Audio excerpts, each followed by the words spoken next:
মিষ্টি কুমড়া একবার এইভাবে রান্না করলে স্বাদ ভোলা মুশকিল। মিষ্টি কুমড়ার এই রেসিপিটা খেতে দারুণ টেস্টি হয়। কোনো রকম পেঁয়াজ রসুন ছাড়া মিষ্টি কুমড়ার এই রেসিপিটা লুচি, রুটি, পরোটা, ভাত সবকিছুর সঙ্গে দুর্দান্ত লাগে। ঘুম থেকে উঠে সকালে এই রেসিপিটা বানিয়ে রাখলে সারাদিন আর কোনো চিন্তা থাকবে না। কুমড়োর এই রেসিপিটার জন্য আমাদেরকে একটা ভাজা মশলা লাগবে। তো সেই জন্য একটা কড়াই গরম করে তাতে দিলাম হাফ চামচ মতো গোটা জিরে, হাফ চামচ ধনে, হাফ চামচ মতো মৌরি আর একটা শুকনো লঙ্কা। এইগুলোকে ভালো করে ভেজে গুঁড়ো করে রেখে দিতে হবে। এই ভাজা মশলাটা আমাদের পরে লাগবে।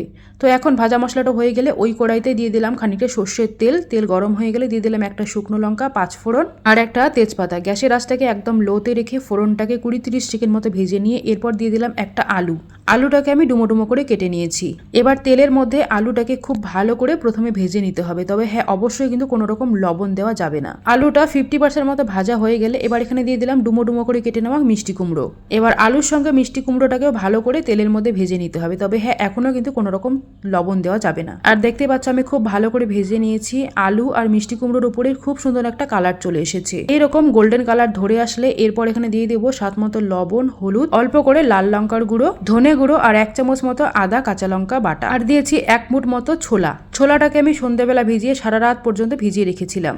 এই রান্নায় ছোলাটাকে একটু বেশিক্ষণ সময় ধরে ভিজিয়ে রাখলে খুব তাড়াতাড়ি সেদ্ধ হয়ে যাবে। তো মশলাগুলো দেওয়ার পরে খুব সুন্দর মতো করে 3-4 মিনিট সময় নিয়ে আমি কষিয়ে নিয়েছি। এখন নিচের থেকে লেগে যাচ্ছে, সেজন্য অল্প করে জল দিয়ে আরো কিছুক্ষণ কষিয়ে নিয়ে ঢাকনা দিয়ে ঢেকে গ্যাসের আঁচটাকে একদম লোতে করে দিয়ে রান্না করব প্রায় 5 মিনিট মতো। 5 মিনিট হয়ে গেলে ঢাকনাটা খুলে এবার সবজিটাকে আরো কিছুক্ষণ কষিয়ে নিতে হবে। পেঁয়াজ রসুন ছাড়া নিরামিষ এই কুমড়োর রেসিপিটা যদি একবার খাও, সত্যি বলছি স্বাদ তোমাদের মুখে লেগে থাকবে। আর যারা খেয়েছে তারা তো নিশ্চয়ই জানে এটা স্বাদ কেমন। তো যাই হোক, এখন স্বাদটাকে ব্যালেন্স করার জন্য দিয়ে দিলাম অল্প চিনি। আর মিষ্টি কুমড়োতে চিনি দিলে কিন্তু খেতে খুব ভালো লাগে। তো এরপরে কিন্তু আবারও প্রায় কয়েক মিনিট সময় নিয়ে আমি কষিয়ে নিয়েছি। এরপর ঢাকনা দিয়ে ঢেকে লো আছে আরো রান্না করেছি প্রায় 3-4 মিনিট মতো। এইভাবে ঢেকে ঢেকে রান্না করতে হবে, তাহলে কিন্তু ছোলাটা একদম ভালো মতো সেদ্ধ হয়ে যাবে। তাছাড়া একটু বেশি সময় ধরে ভেজানোর কারণে কিন্তু ছোলাটা সেদ্ধ হতে সময় লাগবে না। তো এরপরে কিন্তু আমি আরো খানিকটা সময় নিয়ে ভালো করে কষিয়ে নিয়েছি। আর একদম কষা হয়ে গেলে এরপর এখানে দিয়ে দিলাম হাফ কাপ মতো জল দিয়ে সবজিটাকে একটু ভালো করে মিশিয়ে নিয়ে এরপর আগেই যে ভাজা মশলাটা আমরা রেডি করে রেখেছিলাম সেটা এখানে পুরোটা আমি দিয়ে দিলাম।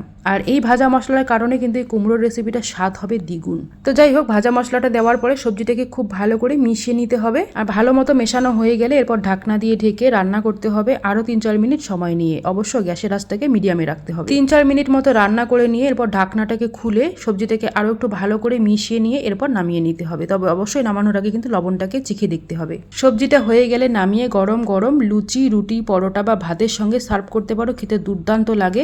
একবার রান্না করে খেলে তবেই বুঝতে পারবে এটা খেতে ঠিক কতটা টেস্টি হয়। তো যাই হোক, রেসিপিটা তোমাদেরকে কেমন লাগলো অবশ্যই কিন্তু আমাকে কমেন্টে জানিয়ে দিও। ভালো লাগলে একটা লাইক, কমেন্ট, শেয়ার করে দিও। আমার ফেসবুক পেজ থেকে ফলো করে দিও। আর বাড়িতে এই রেসিপিটা অবশ্যই বানিয়ে আমাকে কিন্তু ফিডব্যাক জানাতে ভুলবে না। সবাই খুব খুব ভালো থেকো। দেখা হচ্ছে তোমাদের সঙ্গে আরো একটা নতুন ভিডিওর সঙ্গে। ততক্ষণ অবধি টাটা।